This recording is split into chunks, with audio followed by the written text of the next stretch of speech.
Ladies and gentlemen, this is your Captain Shan speaking. I would like to take a moment to address you and provide some important information regarding our upcoming journey. First and foremost, I want to extend a warm welcome to all our passengers on board this flight. We appreciate your choice in flying with us today, and we are committed to ensuring a safe and enjoyable journey for each and every one of you. I'm blessed to inform you that our flight crew is highly trained and experienced.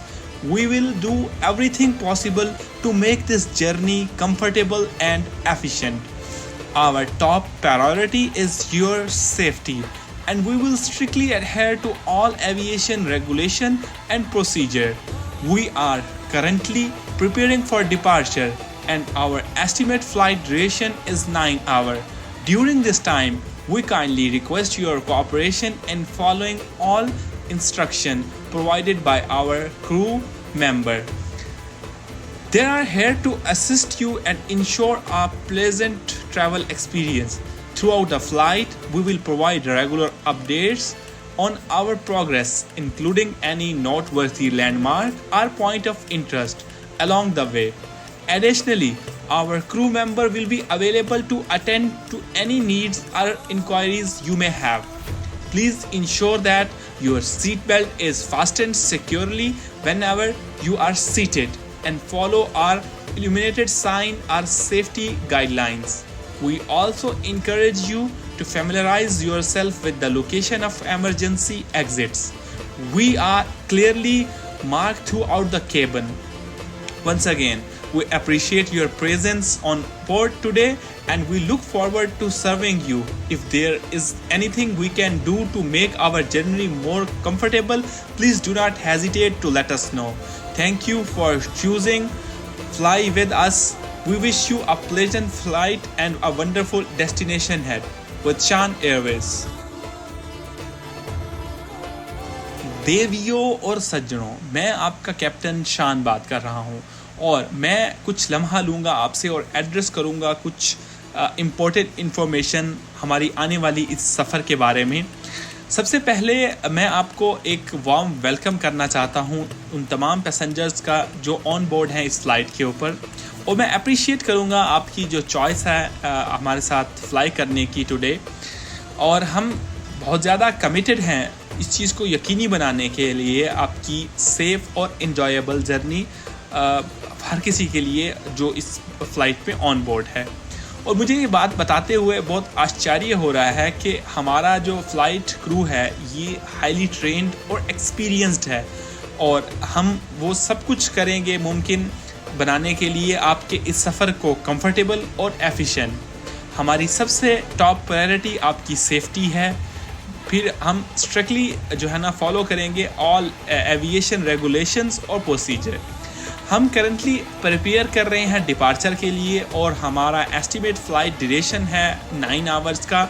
और इस time के दौरान हम आपको request करते हैं कि आप हमारे साथ कोऑपरेट करेंगे इन फॉलोइंग ऑल इंस्ट्रक्शन जो आपको प्रोवाइड की गई हैं जो हमारे केबिन क्रू मेंबर्स की तरफ से, और यहाँ पे आपको वो असिस्ट करेंगे और इंश्योर करेंगे आपकी pleasant travel experience. Through out the flight हम आपको प्रोवाइड करते रहेंगे रेगुलर अपडेट्स और हमारी प्रोग्रेस। अगर इसमें कोई नोटेबल जो है ना लैंडमार्क या पॉइंट ऑफ इंटरेस्ट आता है इस सफ़र के दौरान, हम वो भी आपको अपडेट करेंगे। मज़ीद हमारा कैबिन क्रू आपको जो है ना हर वक्त अवेलेबल रहेगा आपकी किसी भी इंक्वायरी या नीड को अटेंड करने के लिए। प्लीज़ इस बात को यकीनी बनाएं कि आपकी सीट बेल्ट जो है ना फास्टन होनी चाहिए, मतलब सिक्योर होनी चाहिए जब भी आप सीट पे बैठे हों, और आप फॉलो करेंगे जो है ना एल्यूमिनेटेड साइन जो सेफ्टी गाइडलाइंस की हैं।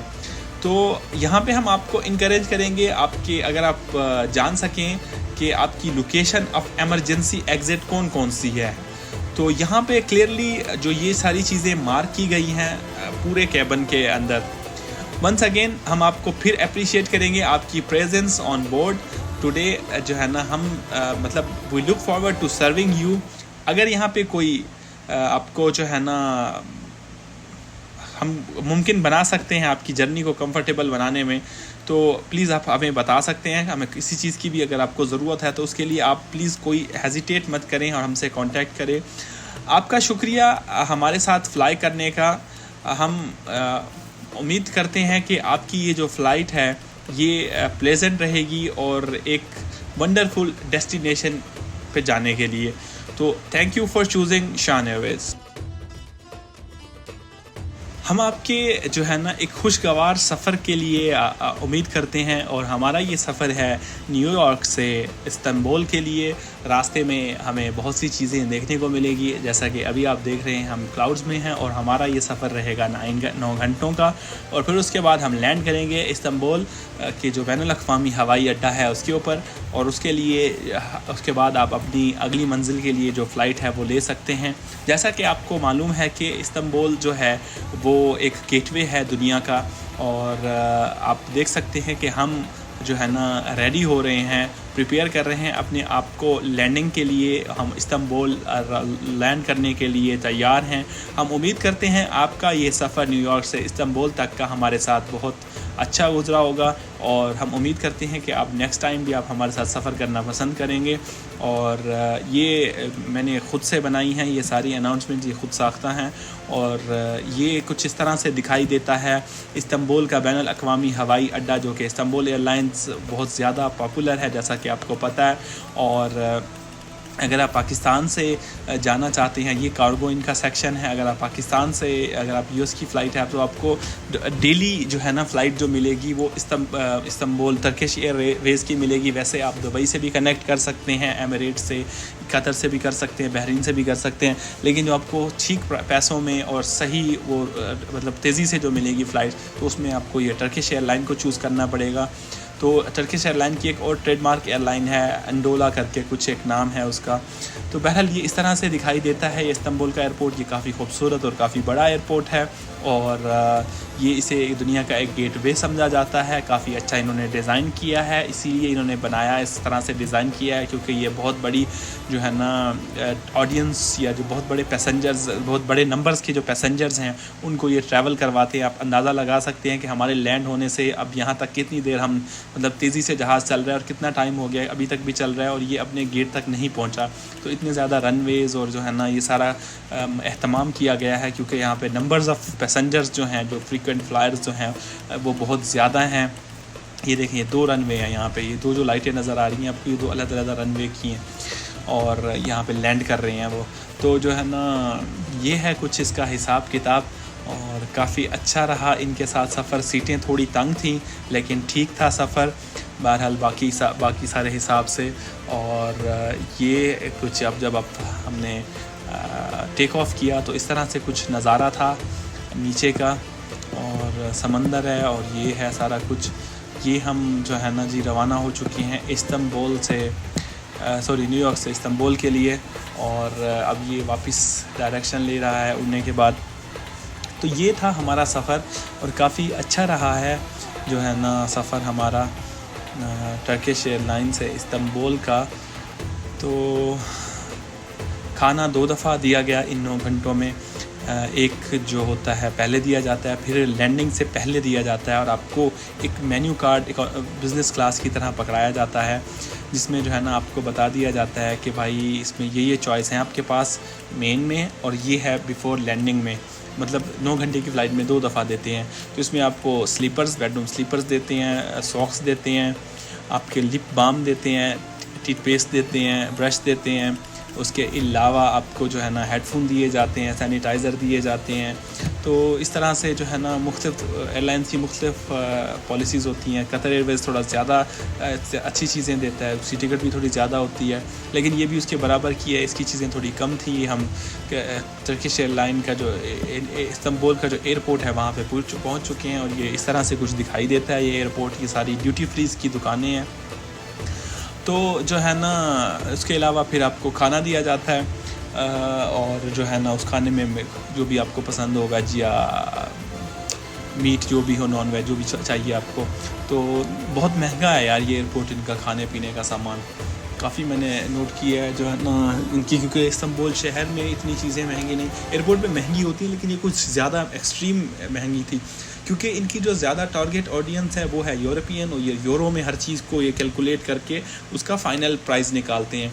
और वैसे इतना बड़ा एयरपोर्ट है, शायद इनके पैसे भी ज़्यादा देते हों रेंट वेंट के हर चीज़ के, तो इस वजह से भी चीज़ें महंगी हो सकती हैं, ये भी एक वजह हो सकती है। तो मैंने यहाँ से खैर बकलावा ख़रीदा, और स्वीट्स जो हैं इनकी फ़ेमस टर्किश बकलावा, और ये इस तरह से कुछ है। काफ़ी खूबसूरत एयरपोर्ट है, बड़ा एयरपोर्ट है, और जो है ना यहाँ पे अगर आपकी फ़्लाइट 5 घंटे से ऊपर है तो आप उस एयरलाइन के, किसी भी दुनिया की आप एयरलाइन से ट्रैवल कर रहे हैं और आपका अगर स्टे 5 घंटे से ऊपर है तो आपको जो है ना आप उस एयरलाइन के काउंटर पे जाके अपना मील वाउचर क्लेम कर सकते हैं। उस मील वाउचर के अगेंस्ट जो भी उनके साथ एफिलिएट होंगे रेस्टोरेंट उस फूड कोर्ट में या उस एयरपोर्ट के ऊपर, आप वहाँ पे जाके अपना मील क्लेम कर सकते हैं।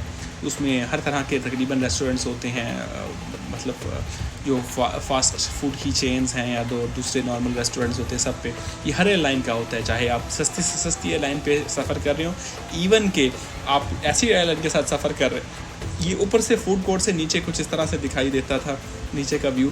और आप किसी ऐसी एयरलाइन के साथ अगर सफ़र कर रहे हैं जिसमें आपने खाना नहीं लिया, वो खाना नहीं देती, लेकिन आप इस एयरलाइन के मतलब उस एयरपोर्ट पे पहुंच चुके हैं और आपका स्टे 5 घंटे से ज़्यादा है, तब भी आप अपना मील वाउचर क्लेम कर सकते हैं उस एयरलाइन से।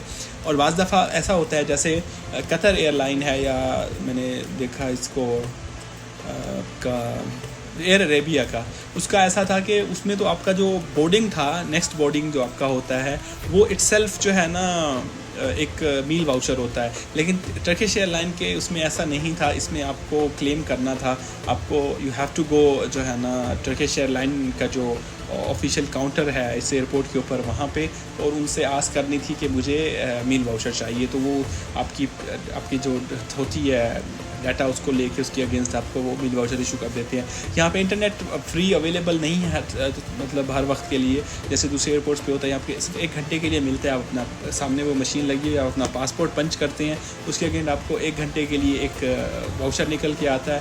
उसमें पासकोड और यूज़र नेम लिखा होता है, जो एयरपोर्ट पे जो चल रहा होता है, उसमें अपना पासवर्ड डालते हैं जो उस वाउचर पे निकल के आता है। तो आपका 1 घंटे के लिए इंटरनेट आपके पास अवेलेबल होता है। उस 1 घंटे के बाद फिर आपके पास इंटरनेट नहीं है। आप बाय ज़रूर कर सकते हैं, जो कि तकरीबन 4 यूरो का मिलता है आपको 1 घंटा, और 5 घंटों का है कुछ ऐसे 9, 10 या 7 यूरो था, मुझे अभी ठीक से याद नहीं है। तो ये है कुछ इसका अहवाल। ये बहुत ही ज़बरदस्त लोकेशन पे है, अपना यूरोप जाने के लिए दुनिया की बेहतरीन लोकेशन पे है। यूरोप, यूके और अमेरिका को कनेक्ट करने के लिए, इधर से मिडल ईस्ट के लिए, तो और जो है ना ये बड़ी मतलब स्ट्रेटेजिक लोकेशन है इसकी, इस्तांबुल एयरपोर्ट की।